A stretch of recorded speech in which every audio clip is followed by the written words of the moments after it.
And I'll be reading from Hebrews 6, verses 16 to 20.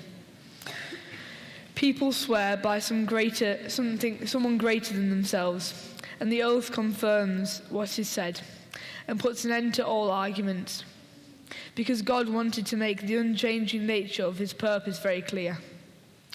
The heirs of what was promised, he confirmed it with an oath. God did this so that two unchangeable things in which it is impossible for God to lie. We who have fled to take hold of this hope set before us may be greatly encouraged. We have this hope as an anchor for our soul. Firm and secure, it enters the inner sanctuary behind the curtain, where the forerunner, Jesus, has entered on our behalf. He has become the high priest forever in order to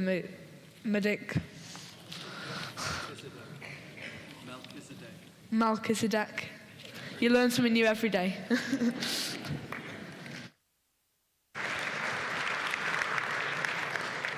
Thank you, Ben.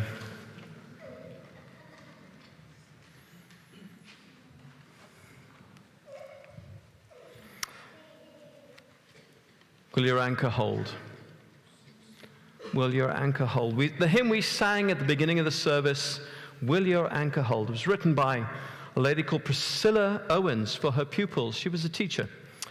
And this is the best known of her songs. They were composed largely for children. And this was specially composed on the event of another hymn writer, Mary Maud, who was passing away at that point. And it was written for that occasion. And this hymn has always been associated closely with the Boys' Brigade, which was founded, as I'm sure you all know,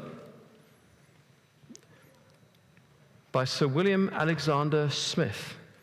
And they have the motto, sure and steadfast. In fact, that's a modern version. Steadfast in the original version didn't have an A. It was the old spelling, S-T-E-D-F-A-S-T, sure and steadfast. I wonder what that looks like to you all. So I have a little example. At the beginning of his book, the author, Max Lucado, tells a story of how as a young man he lived for a time with some friends on a very old and leaky houseboat on the Miami River in South Florida. So it's a houseboat, okay? House on a boat, easy. And one weekend in August 1979, a massive storm called Hurricane David was sweeping towards the Florida coast. And it was destroying the Caribbean islands in its way. And we see that was a bus crushed under the weight of an enormous tree that had stood for hundreds of years. It was blown over. That's been left there. They couldn't remove it. It was so strong it crushed the bus. That's been left as a memorial to those people that died, and many, many people died. Just one island, 600 people, and there were many, many more. And so Max Lucado and his friends were a little bit worried about this, as you would be, because here's this storm coming towards them. So they decided they would tie the boat with ropes. They try to anchor the boat. You can see the boat is tied to the shore and tied to a few poles. And by the time they'd finished tying this thing up, it looked a bit like a spider web, apparently. And Max Lucado in his book says that there was enough rope on that to make sure that the Queen Mary wouldn't sink. Everybody know the size of the Queen Mary? It's a big boat. There was a lot of rope involved. And they're just working really, really hard. And they're just standing back looking at their spider web. And along comes an older, experienced sailor called Phil. And Lucado says this. Phil stands there. I can't do the accent, but he says, that's not going to help you. The wind will whip those trees out of their sockets, and you will be in trouble. The only hope you've got is don't tie them to anything. He says, your best bet is to anchor deep. To anchor deep. What does that mean? It means putting your ropes out, but don't attach them to anything solid on the land. Each corner of the boat, you throw an anchor down and you leave the rope slack so that as the wind and as the tide pull it, and we saw Ian being pulled by the kids, and that's the effect that it has. And it can move in any direction, but it's not going to move beyond where you've put the anchors. The anchors hold the ship safe, okay? That's the idea. He said this. He said, anchor deep, and then leave the ropes slack, and then pray. This is his old guy, Phil. And then hold on. Well, they did. Now, fortunately for them, Hurricane David did not smash into their boat. But had it done so, it would have survived. We know that because other boats in that direction did. The old sailor's advice has stuck with Max Lucado to this day. Anchor deep, say a prayer, and hold on. Sounds a bit like what do you call these things? A rodeo. So how does that relate to us today? Well, we're in the book of Hebrews today. It was written nearly 2,000 years ago. We don't know who wrote it. I know some of you will have been brought up with the words that, St. Paul wrote this. Well, we're about 99% certain that he didn't. It could have been written by quite a few people. There's a lot of people that may have written it, including women. Just saying. Some of the people put forward for it. One of the names is Phoebe. Another name is Mary, mother of Jesus. It's highly unlikely it was either of those two, but we don't know. But in truth, it's a really, really important letter, because whoever wrote the letter of the Hebrews wrote to encourage God's people who were struggling with persecution, and it was to exhort them, to encourage them, and to tell them how to survive in the storms of our lives. Does that sound good? Who here needs encouraging today? Brilliant. Ooh. Excellent. This used to be the church that nobody puts their hands up. Now, everybody's putting their hands up. Brilliant. I think we're all aware that we've all got storms to face. Guys, is life really easy for you? It's not. Anybody in the boys' brigade having a brilliant time every single day, everything going well? Got girlfriends, money to spend, getting A's at school? Yeah, okay. That was a trick question, but with the girls, that does tend to, that's the other side of the scale. Don't go there. Right. You guys and everybody else need to listen to this, because this is about being encouraged. The rest of us, we're going through 1 Peter. And 1 Peter is a book written to encourage. So here we have another example of encouragement. The people were facing persecution. They'd been kicked out of Rome. They'd been kicked out of Rome. The Jews were being blamed for all sorts of things, including setting fire to Rome. So the Jewish people were thrown out of Rome. And this letter was written to encourage them and others and us today. The passage talks about where we should put our trust, where we must put our trust if we are going to survive all the chaos that's going around us. So, let's just be sure. Anybody not struggling with chaos in their life at the moment? Okay, good. You're not. Excellent. Your name's Max, isn't it? Brilliant. Max, other than that, the rest of us are struggling with chaos in our lives. So what is an anchor? Anybody tell me what an anchor is? Okay, I'll give you a hint. Looks a bit like that. In the first century, boats were considerably smaller, chains, ropes. Boats tended not to sail right across a sea. They tended, particularly in the Mediterranean, if you've been to the Med, the waves can whip up incredibly quickly. And as we saw recently, just off an island in Greece, one of the most secure yachts, the biggest, tallest mast yacht in the world, sank at anchor.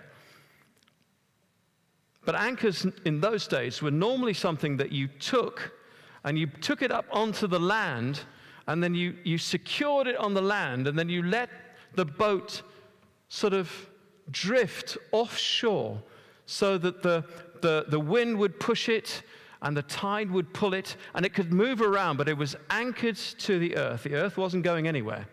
The sea and the wind, that was everywhere, but they anchored it. Now, these days, of course, ships cross much, much further distances, and so anchors tend to be very, very large pieces of metal, and they throw them overboard, and they anchor down to the sea floor below. And they're incredibly heavy. Anybody seen those huge tankers and those huge hotels? Forget houseboat, I meant hotels on boats. But they're normally held in place by just one or two anchors. The process really works. And it takes a very small piece of metal in reality to hold this enormous boat where it is supposed to be. And they drop it off and they lodge against some rocks. These days they've got drill aspects that take it down so that they can lodge against something and they don't move. Isn't that brilliant? Now the hymn we sang asks a few questions about anchors. It says this: will your anchor hold in the storms of life? And a couple of those would be the straits of fear, the floods of death. You know, it's not just about the little things. Sometimes we fear the big things. And we're surrounded by people who've got really, really unfortunate health issues. And maybe some people have got financial issues, relationship issues. And the question posed is, will your anchor hold in the storms of life? It goes on to say this: if it does, will you get through the storm?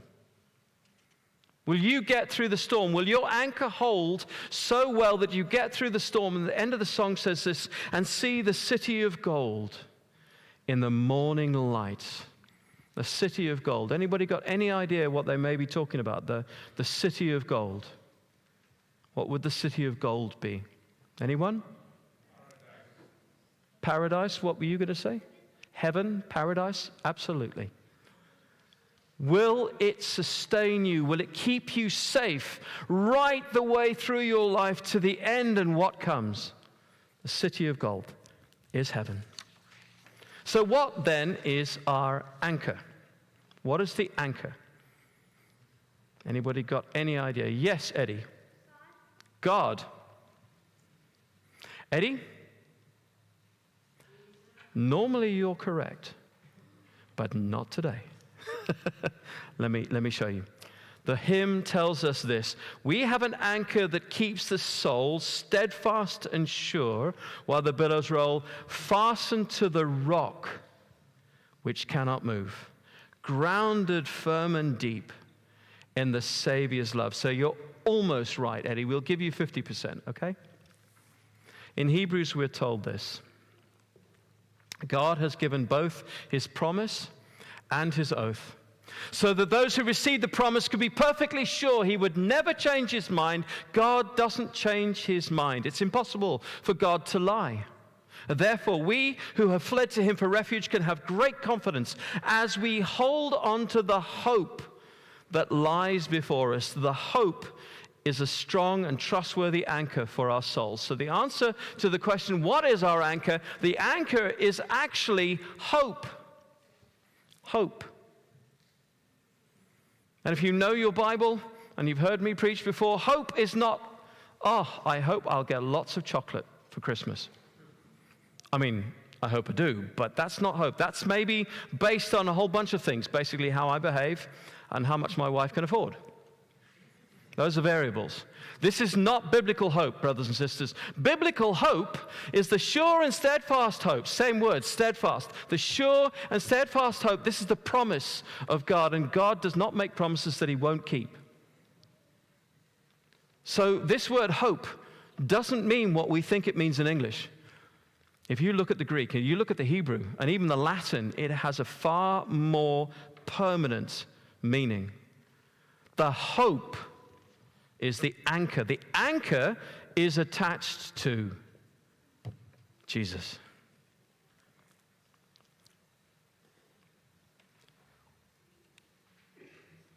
If the anchor is tied to a rope that leads us through where? Is anybody listening at the reading? It leads us through the veil into the inner sanctum, the Holy of Holies. Okay? That's what it says. And Jesus has taken our rope into there, says the writer of Hebrews. Okay? So, how does this work? Well, in those days, the Holy of Holies was the inner part of the temple, okay? So you were like invited into here, but there's some secret place over there that only the high priest could go into. For the purposes of this church, that would be me.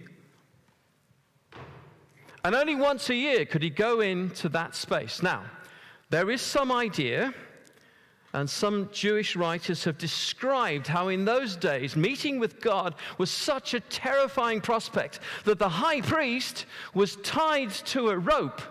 And he went into the tabernacle, he went into the Holy of Holies on his own, and he went there to make sacrifice to God. But it was so terrifying that if any sin was found in him, sin can't be where God is. So guess what? The theory was that dead. But you don't want to leave a dead body in the Holy of Holies, but nobody else could go in there. So this rope was apparently so they could pull him out again and then bury him. Now, that's not Talmud. That is what we call the oral law. So this is, you'll have to look hard to find reference. If you want the reference for that, you can get it from me afterwards. Now, the tug of war was a process where you get round it. Anybody know what the last guy in the team is called? The guy with the rope that goes round him? The anchor! There you go. You see how it all starts coming back together. So can we have our anchor back? Ian, I require you, please.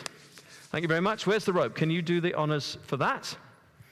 Okay, so remember the tug of war? That rope was tied, anchored around the high priest, okay?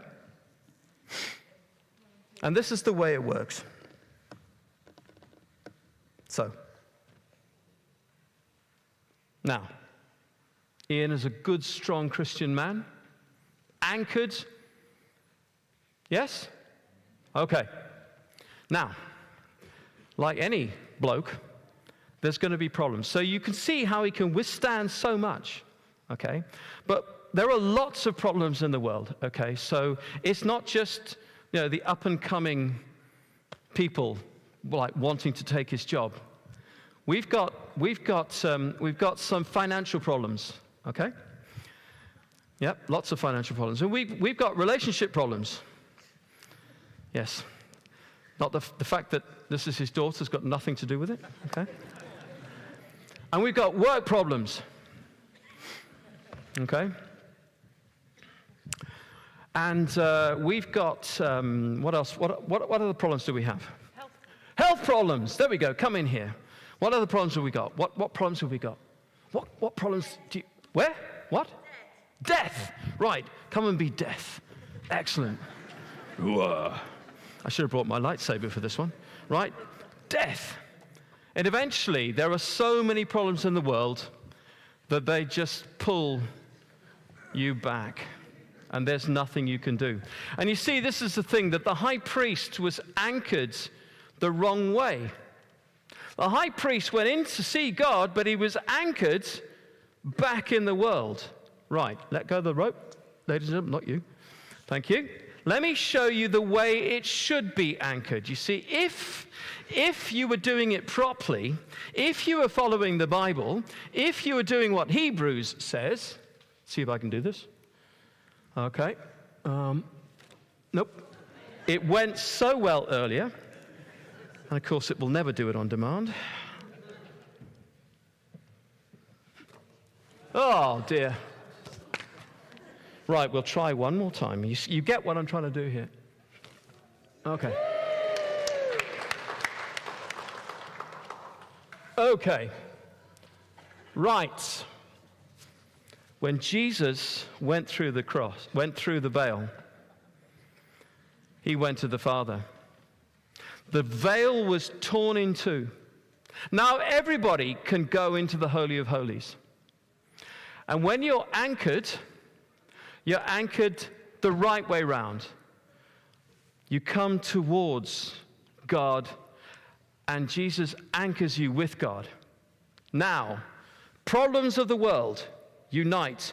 Come and try and pull the high priest back into the world. No. You're trying to pull him back that way. He's anchored now to God. Go on, have a good pull. No, pull him. Pull him. Grab Ian and pull Ian. Okay, thank you very much. I think we make the point. Thank you, gentlemen and ladies. Thank you.